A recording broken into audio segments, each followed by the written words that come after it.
going on, everybody? It's your boy Gsluke here for our DFS value picks for this week's AT&T Byron Nelson. We'll be covering my top plays to help you save some salary and spend up for an extra stud or two in your lineups. These would be my top 6, priced $8,000 and below, to help you build out some of those Draftkings lineups. Of course, there's a lot of talk about the studs, even some of the guys in that 8 and 9K range, but the guys in the 7 and 6K range don't get enough airtime. They're extremely important, and if you're trying to take down some of these large field tournaments, they're really the keys to success. Just look at last week. For example, I was well over the field on guys like a Max Homa, of course, Matt Fitzpatrick, also Cameron Young, plenty of the other guys in the top 5 to 10, but I didn't take down the tournament. I didn't have guys like an Artaban Lahiri or a James Hahn that were really those diamonds in the rough that made that difference. So in this video, of course, we're looking for those high upside plays that can help you take down some of these large field tournaments, take down the big bucks.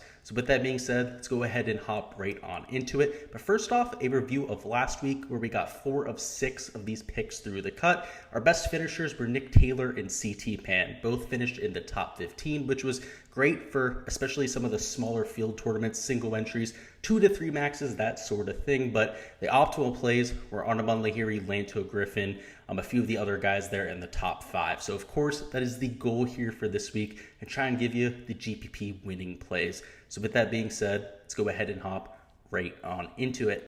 All right, we'll kick it off here with our first pick, which is going to be Alex Noren at $7,900. And we haven't seen a ton of Noren. He hasn't been playing much over the last month or so, which I couldn't really tell you the reason why. He's just taken some time off. But when we've seen Noren play, he's been unbelievable. In fact, you could argue that at $7,900, he is one of the more mispriced golfers on the slate. He's gaining across all 4 categories, significantly on approach, where he's gaining close to 2/3 of a stroke per round.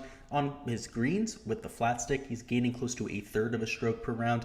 And off the tee, which is by far his most inconsistent category, you can see he's a slight gainer. And at this type of venue where we have massive fairways right around 40 yards wide, is going to play directly into Noren's game. He should be able to go out there, just spray it off the tee, lean into that approach play. It has been oh so strong for quite some time. In fact, if we take a look at the last 50 measured rounds, scrolling up here, you'll see he's still gaining across all 4 categories. The one category that is close to a neutral is going to be off the tee. Like I said, he's a little bit inconsistent there, but at a golf course that gives you a lot of leniency off the tee, I would expect that to play directly into his skill set. But like I said, if we take a look at the recent form, it's pretty much non-existent for somebody like an Alex Noren. He just hasn't played much golf, but last year at this event did finish in 21st. The RBC Heritage, that was the one event over his last 5 that he has played, he finished in 42nd. So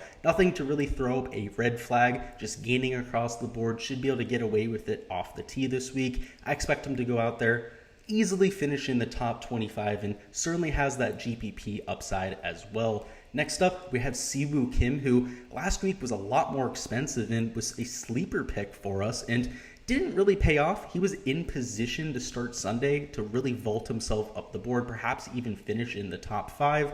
Ended up shooting 3 over par. It was disappointing, but that shows you just how close he is, because if you take a look at the recent form, it is very much so un-Siwoo-like. You can see a 37th this week, 42nd there at the Heritage. The Masters was a 39th. The Valero was his best performance. It was just a 13th place finish. He's typically top 10 or going home. Very volatile, extremely aggressive player, which is exactly what we're looking for at the Byron Nelson. And while a lot of people might be scared by that record with Siwoo Kim, they like to see that top end volatility. I'd argue that this consistent version of Siwoo Kim is even more impressive or even more promising for the future. He's gaining across all 4 stat categories. So similar to an Alex Noren, that is an extremely rare skill set to find, albeit only over the last 24 measured rounds. If we zoom out a little bit, you'll see him become a little bit more inconsistent. You can see the putter goes to a negative, the approach play as well, but still gaining significantly off the tee, still gaining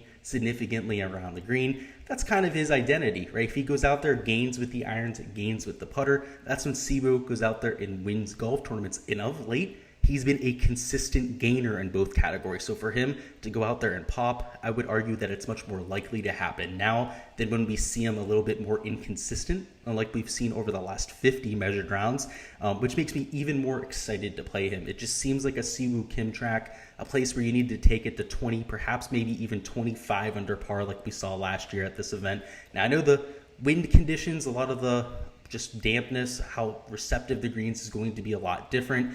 But we've seen Siwoo Kim have success at a multitude of different golf courses, but typically golf courses where it's a second shot, where you're looking for approach play more than anything else, and this is one of those venues. So certainly somebody I like at $7,800, and will be making a good amount of my lineups. Next up, we have Sebastian Munoz. He's there at $7,600, and he's really always been a target at these easy golf courses, these birdie fests, because of his birdie or better percentage. He's one of the more aggressive players on tour, and also has a very solid skill set for making birdies, and that is a solid approach play where you can see he's gaining to the field, and he's a pop putter. You can see over his last 24 measured rounds, he is a loser to the field, and over his last 50 measured rounds, you can see it's relatively consistent. If we scroll down here, take a look at his stats. He's at $7,600. I passed him up here, right around a neutral with the putter, but he has those pop weeks, right? Everything else is very solid for Sebastian. He's going to be a gainer on approach, off the tee, also around the green. It's all going to come down to that flat stick. And at the Byron Nelson,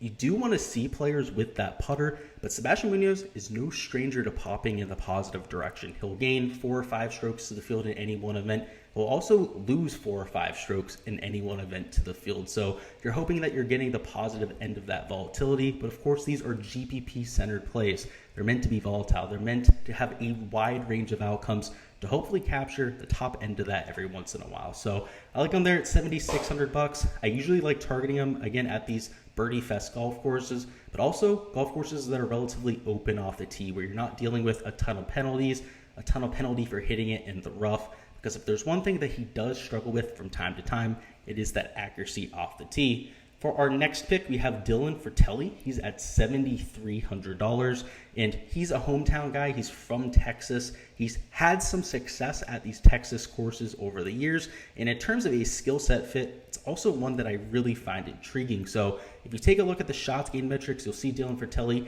gaining in every category but off the tee. And off the tee, he has more than enough length. He was one of the players, much like a Bryson DeChambeau, who gained over 20 miles an hour of ball speed, which if you equate that to distance, that's over 30, maybe even 40 yards of distance. He went from one of the shorter hitters on tour. Now Dylan Frittelli gets out there, he sold 320, 325 yards per drive, among there with the elite of the elite in that category. So the fact that he's losing off the tee, that is entirely a byproduct of his accuracy. So as a result, at a golf course that is wide open, that has almost no penalties to speak of, I would expect him to actually gain to the field because of that distance factor. And if he can rely on the approach play, where he's gaining over a third of a stroke per round around the green in putting, which has always been pretty solid for Dylan Frittelli, I would expect him to have a really solid performance here. So it's a very nice price tag, and I think it's fair at $7,300. He certainly has a wide range of outcomes, but given the fact that he's a hometown kid, has the skill set working for him,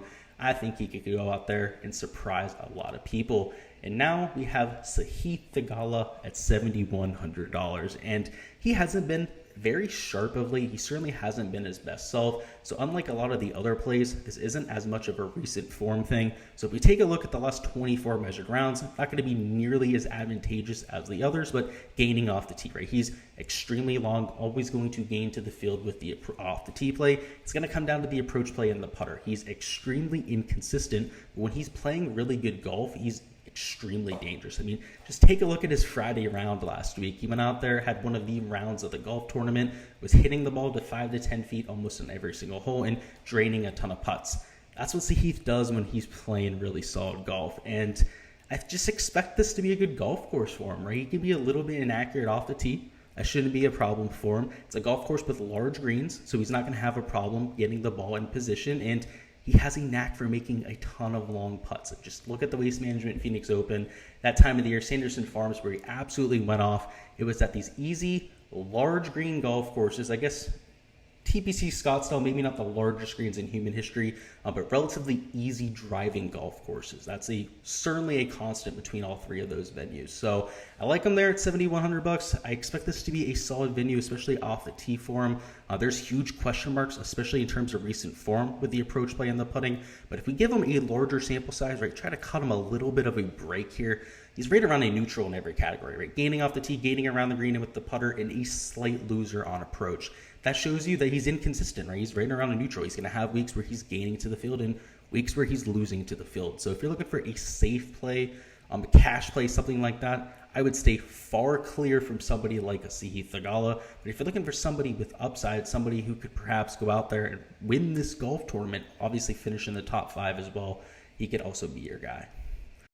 All right, and the last value I have for you is Austin Smotherman. He seems to always be in one of these videos, whether it's a core pick or, of course, a value pick. And how could you blame me? The guy's going out there, putting up consistent results and staying at the same price. He's $6,600 after yet again another top 25 finish. So if we take a look, of course, at his recent form over here, you'll see it hasn't been anything drastic, right? That's why he's not priced in the 7K range, but top 25 at Wells Fargo, made the cut at the Mexico Open, made the cut at the Valero Texas Open. He's not doing anything to dissuade us from playing him. And of course, the shots gained metrics are really what makes us excited to play Smotherman, where he's gaining over a third of a stroke per round off the tee and close to 3/4 of a stroke per round on approach. Just ridiculous stuff from Austin. Smother me and money. Just every time you play Austin Smotherman, you're excited running to the bank because he makes pretty much every single cut. And one of these days, when he gains to the field with the putter, you can see he's right around neutral to this point. He's going to be unbelievable, going to perhaps win one of these events, break out as that rookie star. Would not surprise me at all. You know, it's rare when somebody gains close to half a stroke per round on approach, particularly a rookie. I mean, Austin Smotherman blowing all the rookies away in terms of his approach play. Only Cameron Young is even coming close to his type of numbers. And off the tee, he's also extremely consistent along the lines of somebody like a Sahith Theegala or a Cameron Young.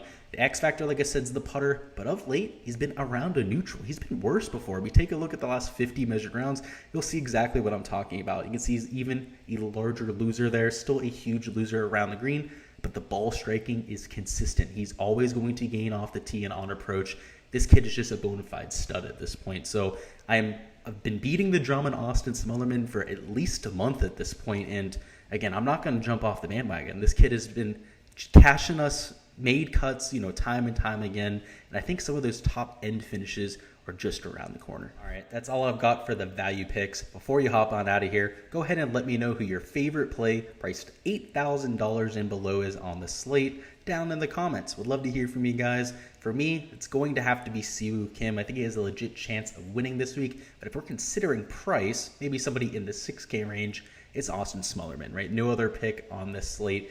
I expect the world from the kid, and he's been cashing in week in and week out. But go ahead and let me know your favorite values down below. And as per usual, look forward to all of the DFS content to come tomorrow. We're going to have a fades and sleepers video. We're going to have prize picks content dropping as well, and our usual DFS live stream that'll be Wednesday at 7 p.m. Eastern time. So I look forward to seeing all of you at all of those videos. And of course, for the live stream, make sure to bring all of your questions there. If you have any value picks you want me to do a deep dive on or just have comments on for this video, go ahead and feel free to comment those down below as well. Always, getting back to questions in the comments, I get them all the time. I know a lot of other creators don't take the time out of their day to do that, but I want to make sure you guys have all of your questions answered, all that sort of fun stuff. So make sure to go ahead and leave those questions if you do have them. Smash the like button if you guys haven't already. Make sure you subscribe to the channel if you haven't as well. That way you don't miss any of the content to come. But I appreciate you. See you guys next time, and let's get this cash.